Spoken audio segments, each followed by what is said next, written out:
Hey guys, how's it going? Recently, on a quick tip Tuesday that I made, I showed you guys reasons why your engine on your riding lawnmower or your lawnmower, walk behind lawnmower, whatever, won't turn over and won't start. Figured I'd go on ahead and make another one of those videos. Today we're going to be diagnosing another reason why your lawnmower will not start, and that is no spark. This is an older ignition system. I don't know if they still have this style of ignition system. This is points and coil. Points, coil, and condenser is this system. I think nowadays everything is solid state. I'm not 100% sure on that. Up here you've got your battery and your key switch, as you can see right here. Write that down.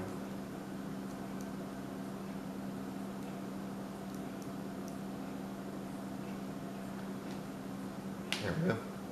Key switch. 12 volts goes from the battery to the key switch. Turn the key switch on. Power goes from the key switch over here to your coil. Positive side of the coil is usually the one that goes to the battery. The negative side of the coil is usually the one that goes to your points.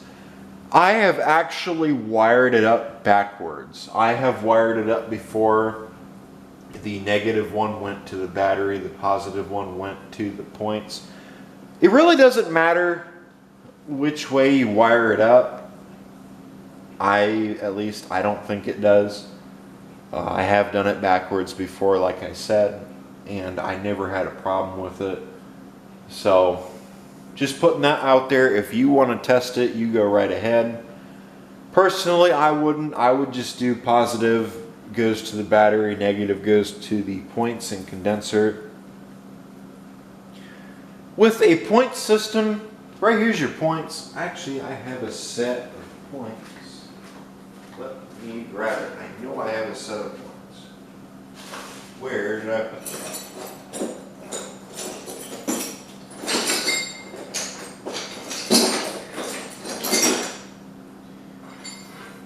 I always run across a set of points, and now I'm looking for them, and I can't find them. Well, here's a coil.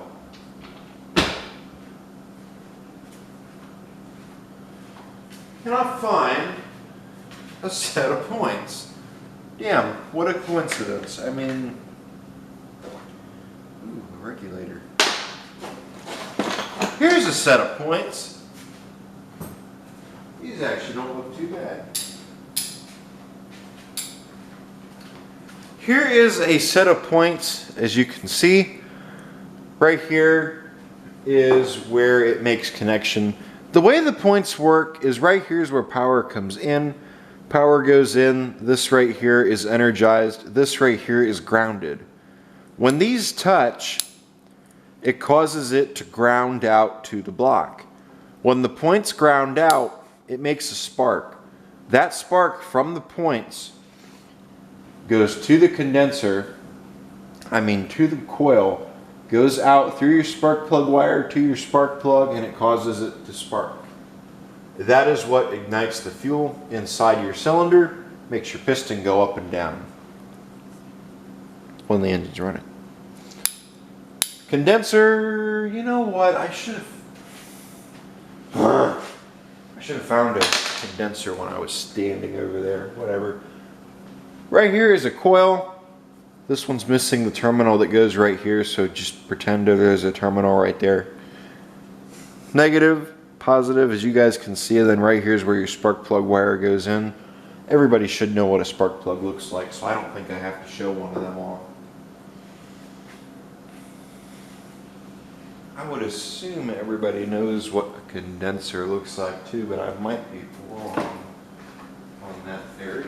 So now I gotta dig around for a condenser. Great.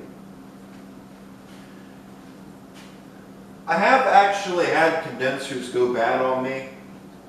One way to judge a bad condenser or a symptom of a bad condenser, I guess. I've had this happen before. When you throttle up your engine all the way, when you throttle up your engine to full RPM and it starts to backfire and start to run not very good, that is a symptom of a bad condenser. If you have that problem, 9 times out of 10 it's going to be your condenser. I've had that happen twice and it has been the problem. The condenser helps lower the voltage a little bit from the points, and so it doesn't fry the points. It makes it so it sparks less.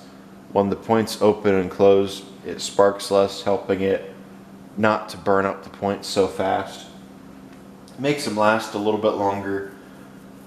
I have seen people run their setup without the condenser in the system though. You can, but you probably want to have the condenser in there. The points ground to the engine. As you can see, I have it written down right here, the condenser as well. The coil doesn't ground, the spark plug has to ground, and obviously the battery has to ground. Same with the key switch.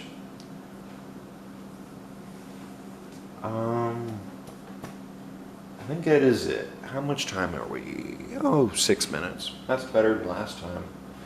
So, I think that is pretty much going to be it. Hopefully this video helps you guys out and it shows you something to look for or give you an idea. I will make another video, or I could include it in this video, going over the solid state system. I'm going to include that in this video, going over the solid state system and how that setup works. I will be right back. So now let's go over the solid state system. This is the solid state, as you guys can see. Some coils actually with points, Briggs & Stratton, along with, I want to say Tecumseh. Briggs & Stratton, Tecumseh, Wisconsin, they had a little bit different setup. The Kohler K-Series, the last setup I showed, along with a few other brands of engines, used the automotive style coil setup like I showed you guys. Briggs & Stratton actually went a little bit different. They had a coil that mounted to the engine block, looked exactly like this. Had a wire that went underneath the flywheel. Underneath of the engine flywheel, there was points and also the condenser under there. Then the coil looked just like this, and then went to the spark plug, and that's how you made your spark. On the newer engines that they make nowadays, this is solid state. Solid state ignition runs off magnets. There's a magnet on your flywheel, and there's also a timing key on your flywheel. It is timed exactly so that when the magnet goes underneath of your solid state, the spark plug sparks, causes the fuel to ignite, and so on. Sometimes you can shear the key. This setup right here actually applies to push mowers also, the walk behind lawnmowers, whether it's a self-propel walk behind lawnmower or not. This applies to it. Sometimes you can shear your key, means the flywheel will go out of time a little bit, causing it to not run or not run right. Something to check for would be a sheared key. Pull your flywheel nut off right here, or your flywheel bolt. Look at your keyway, see where your keyway is. Look at the keyway in the flywheel and the crankshaft. If your flywheel key in the crankshaft is in a different spot than it is on the flywheel, that means you've sheared a key and you'll need a new key for it. Then once you replace that key, it should fix your problem. Things to check, that's actually one of the things to check. Things to check is the way that the solid state works is the ground. To shut off the engine, it grounds itself out. The style of key switch you need for a solid state engine is actually different than the one that you would need for a points. For points, power goes through the key switch to the coil. On this setup right here, power comes from, or power goes through this wire. When you turn the key switch on, it grounds it out. It grounds it out somewhere to the block, causing the engine to shut off. So it kills your motor and it kills spark, causing the engine to shut off. Can't run no more without spark. There's a magnet on your flywheel. This right here is the surface on the bottom of the coil. As you can see, this is what the magnet goes to. I'm not sure if there's an exact spec. I want to say 30. I want to say 30 thousandths between the flywheel and the solid state coil is, that's about where you'd want to be. Probably you'd want to have about 30 thousandths in between these little contacts right here and the magnet on the flywheel. Briggs and Stratton also says you can fold a piece of paper in half, and the two pieces on top of each other is the thickness you need in between your coil and your flywheel. In this situation, the flywheel could be bad. Your magnets could be demagnetized and need to be remagnetized. Key switch could be bad. Battery wouldn't affect anything. You could unhook the battery in this situation and your engine will still run. Power from the battery is mainly just going to the starter in this situation, and that's pretty much it. I think that's it. I don't really think there's anything else to say in this situation here. This one's pretty much self-explanatory, and I think I've pretty much said everything that it could be.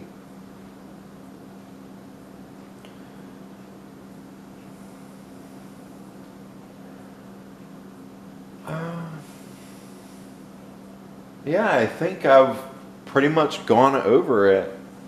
So I think that is going to be it.